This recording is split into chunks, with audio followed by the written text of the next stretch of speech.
Hola, en mi cole estamos en la semana de la inclusión y estoy muy emocionada porque el año pasado también lo hicimos y fue súper divertido. Espérenme un segundo y ya les cuento.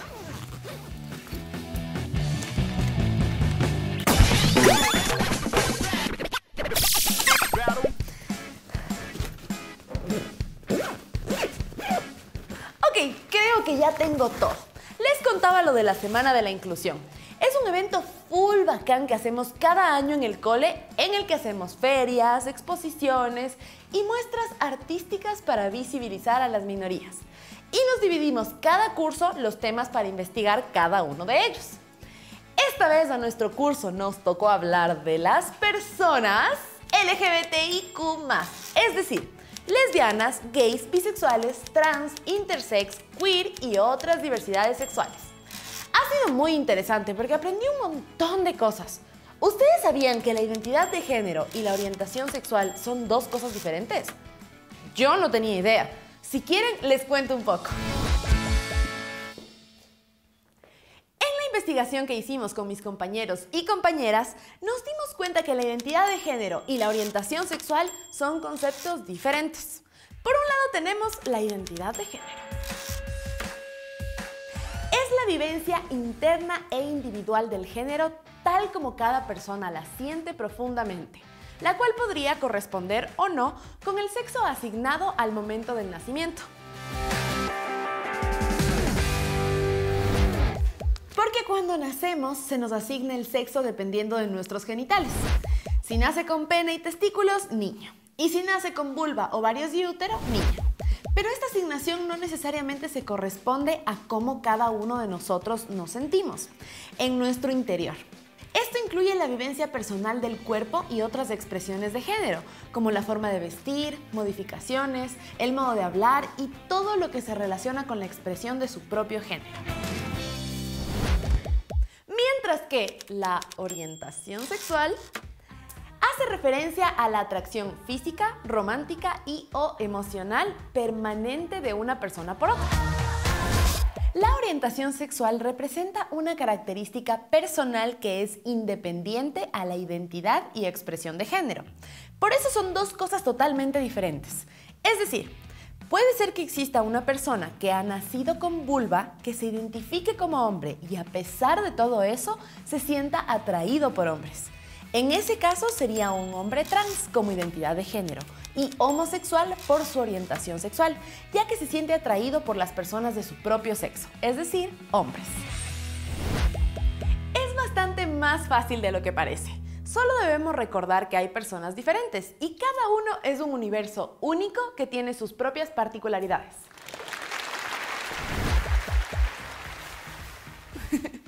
Yo antes pensaba que una persona gay de ley iba a querer cambiar su sexo al opuesto, pero no es así, ya que como se considera cada uno es independiente a por quién uno se siente atraído o atraída. Y claro, una de las formas más comunes en las que las personas demuestran su género suele ser la ropa. Pero cuando cachamos que cada persona es única, esto ya no tiene sentido. Es más, siempre me pregunté por qué a los bebés niños los visten de celeste y a las niñas les visten de rosado. Al final no es que exista algo así como un color para cada uno, menos aún tomando en cuenta toda esta gran diversidad. Así que para demostrar que la ropa no tiene género y como una forma de entender la diversidad de identidad de género y la orientación sexual, en mi curso nos vamos a vestir de forma libre para la exposición. Por ejemplo, mi pana Julio fuera del cole suele usar unas faldas escocesas que le quedan súper bien con su estilo rocker. Y para la expo me pidió que le preste una falda larga, elegante y formal, porque somos casi de la misma talla. Ya se la probó y combinada con su chaqueta de cuero y una camiseta de su banda de rock favorita, la verdad es que le queda muy bien.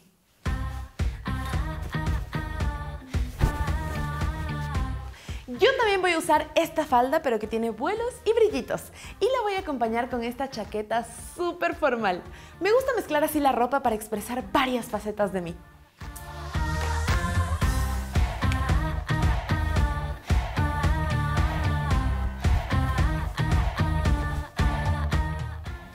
parece?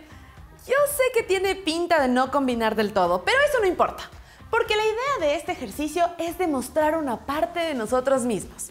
Y siento que mis diferentes yo se ven demostrados con esta facha. Y lo bacán es que ninguna de estas facetas me define en su totalidad, porque yo soy una persona compleja con distintos gustos e intereses. Asimismo pasa con las personas que tienen otro tipo de diversidad en orientación sexual o identidad de género. Ser diverso es maravilloso. Uno de los objetivos principales de la Semana de la Inclusión es entender que si conocemos a una persona diferente y el tema de este año es sobre las personas que tienen una identidad de género diferente, debemos respetarla e integrar como a cualquier persona. Lamentablemente, a lo largo de la historia se ha ignorado, denigrado y hasta criminalizado a las personas diferentes. Solo imagínense que hasta 1997 era ilegal ser homosexual, lesbiana o trans en el Ecuador. Hace tan solo 25 años te podían meter a la cárcel por ser quien eres. ¡Una locura! Y en muchos lugares del mundo aún es ilegal, como en Bangladesh, Qatar o Argelia.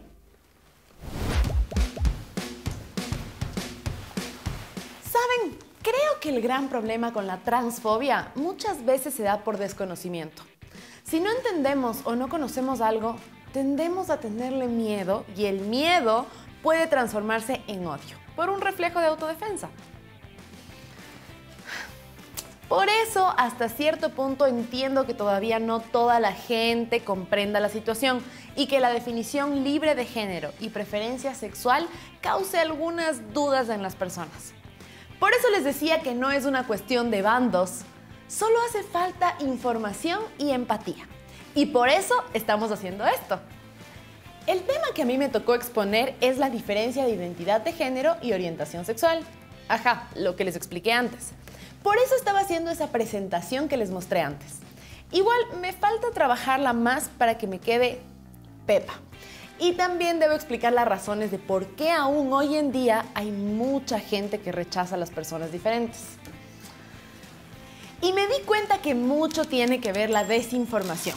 Y por eso estoy haciendo una investigación súper detallada.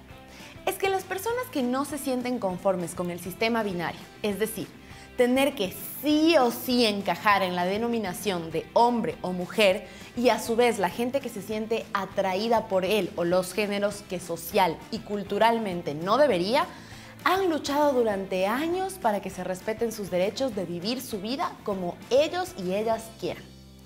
Y eso se ve reflejado en nuestra Constitución, que desde el 2019 permite la unión y el matrimonio igualitario para todos y todas. Hay mucha gente que piensa que todo esto es una amenaza para su forma de vida. Y nada que ver. La libertad de poder amar a quien se quiera y con responsabilidad afectiva permite que todos y todas puedan realizarse. Y obvio, nadie va a obligar a nadie a que sea algo que no es. Por ejemplo, mi primo es súper ultra cisgénero. Es decir, se identifica con el género que nació y le gustan las chicas. Eso nadie lo puede cambiar. Por cierto, es tan enamoradizo mi primo.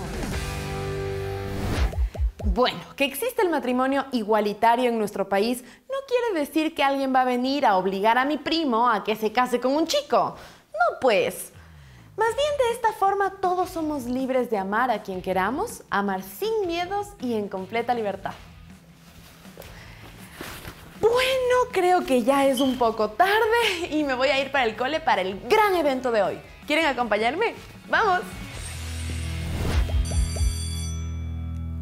¿A ustedes también les da una emoción rara mezclada con nervios antes de pasar a dar una exposición en clase?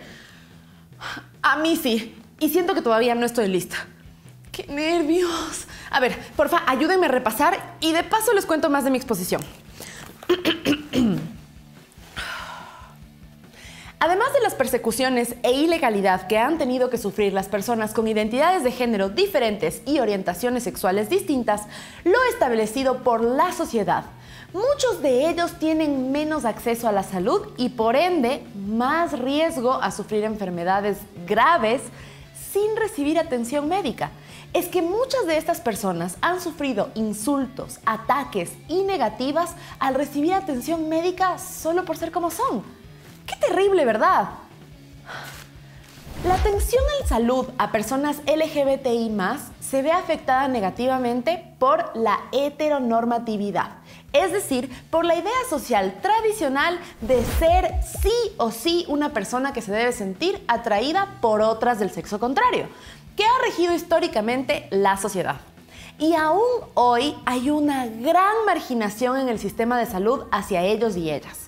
Debido a distintas discriminaciones y vulneraciones de derechos que sufren las personas LGBTIQ+, tienden a utilizar menos los servicios de salud por temor a encontrarse con que no les paren bola o les traten mal, y todo por culpa del desconocimiento sobre diversidades sexuales. Y es que, claro, suelen haber actitudes homofóbicas por parte del personal de la salud. Por eso está en nuestras manos contarles de qué se trata para que puedan comprender que todos y todas nos merecemos respeto y que se cumplan nuestros derechos. ¿Qué piensan? ¿Sí se entiende esta parte? Es que quiero que quede full clara porque es súper importante. Cierto, encontré estos datos súper interesantes para poner en mi presentación. ¿Ustedes qué piensan? Miren esto, encontré este estudio sobre condiciones de vida, inclusión social y cumplimiento de derechos humanos de la población LGBTIQ+ en el Ecuador, del 2013 del Instituto Nacional de Estadística y Censos, INEC. Resulta que según este estudio, el 58% del total de personas LGBTIQ+ encuestadas no tenía ningún tipo de seguro de salud. ¿Cachan eso? Es más de la mitad. Mientras que el 33,7% ha experimentado discriminación en alguna situación relacionada con la salud, es decir, en consulta, en clínicas o hasta en hospitales. Y el 18,7% ha vivido experiencias de exclusión. Por ejemplo, que por ser como son no los hayan querido atender o se han negado a tratarlos y tratarlas. Todo este contexto puede afectar a la salud de la población LGBTIQ+ y podría tener un impacto directo en su calidad de vida. De ley voy a hablar de esto en mi presentación. Imagínense estar enfermos o enfermas, pero tener miedo de ir al doctor porque no saben si va a tratarlos mal o simplemente a no querer revisarlos. Esto no puede suceder. La salud es un derecho de todos y todas, y en eso me centraré en mi presentación, porque me parece full importante. Y hablando de presentación, ya me toca, deseenme suerte.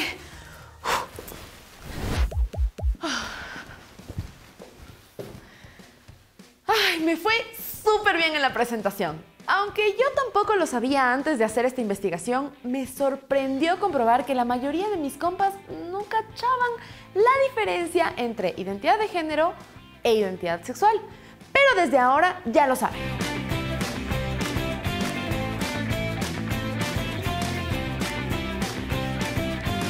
Recuerden, amigos y amigas, el primer paso para la inclusión es darse la oportunidad de conocer a los otros. A veces todo puede ser cuestión de hablar y de conocer al otro. Entiendo también que nuestros privilegios nos permiten hacer este tipo de cosas. No puedo ni imaginarme la situación de personas que por muchísimas razones diferentes no pueden alzar su voz. Muchos problemas se resolverían si estuviéramos dispuestos a hablar y escuchar.